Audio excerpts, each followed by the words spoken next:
Good morning, everybody. I'm Deaconess Intern Claire here at Holy Shepherd Lutheran Church, and it's time for our daily devotion. We are continuing on in Matthew's Gospel, and we're in chapter 27, starting at verse 11. Meanwhile, Jesus stood before the governor, and the governor asked him, "Are you the king of the Jews?" "You have said so," Jesus replied. When he was accused by the chief priests and the elders, he gave no answer. Then Pilate asked him, "Don't you hear the testimony they are bringing against you?" But Jesus made no reply, not even to a single charge, to the great amazement of the governor. Now it was the governor's custom at the festival to release a prisoner chosen by the crowd. At that time, they had a well-known prisoner whose name was Jesus Barabbas. So when the crowd had gathered, Pilate asked them, "Which one do you want me to release to you, Jesus Barabbas or Jesus who is called the Messiah?" For he knew it was out of self-interest that they had handed Jesus over to him. When Pilate was sitting on the judge's seat, his wife sent a message to him, "Don't have anything to do with that innocent man, for I have suffered a great deal today in a dream because of him." But the chief priests and the elders persuaded the crowd to ask for Barabbas and to have Jesus executed. "Which of the two do you want me to release to you?" asked the governor. "Barabbas," they said. "What shall I do then with Jesus who is called the Messiah?" Pilate asked. They all answered, "Crucify him." "Why? What crime has he committed?" asked Pilate. But they all shouted all the louder, "Crucify him." When Pilate saw that he was getting nowhere, but that indeed an uproar was starting, he took the water and washed his hands in front of the crowd. "I am innocent of this man's blood," he said. "It is your responsibility." All the people answered, "His blood is on us and on our children." Then he released Barabbas to them, but he had Jesus flogged and handed him over to be crucified.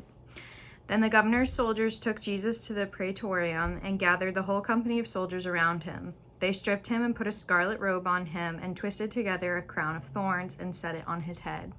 They put a staff in his right hand, then they knelt in front of him and mocked him. "Hail, King of the Jews," they said. They spat on him and took his staff and struck him in the head again and again. After they had mocked him, they took off the robe, put his own clothes on him. Then they led him away to be crucified. So here, of course, we have one of the motifs throughout Matthew's gospel is the Roman mockery, especially when it's present at the crucifixion. And the Roman soldiers are particularly brutal. They were not a group of individuals who were seen to have mercy on people. And flogging is one of those things that most individuals who were flogged by Roman soldiers would die. Because they were so overzealous in their cruel nature. And so just the fact that Jesus had to spend any amount of time with these men before going through the agony of being hung on a cross is like enough to make your stomach turn. And of course, then it's not even just the physical pain put through, it's the actual like psychological pain that is seen when they're literally using his title that he rightly should have, that he is the Messiah, he is the King of the Jews, but they're laughing at him, essentially saying what's a king when his own people want to turn him over to die.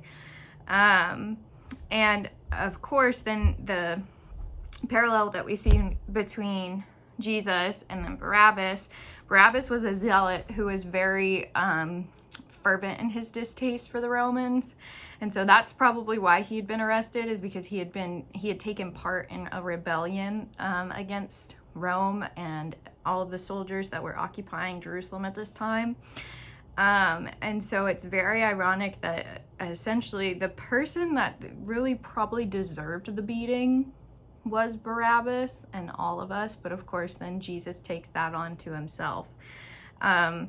It's like this almost immediate dichotomy that we see: the individual that deserves to be arrested, that deserves to be beaten under the law, because Barabbas probably wasn't arrested just for breaking something. He probably either assaulted someone or maybe even killed a couple of people.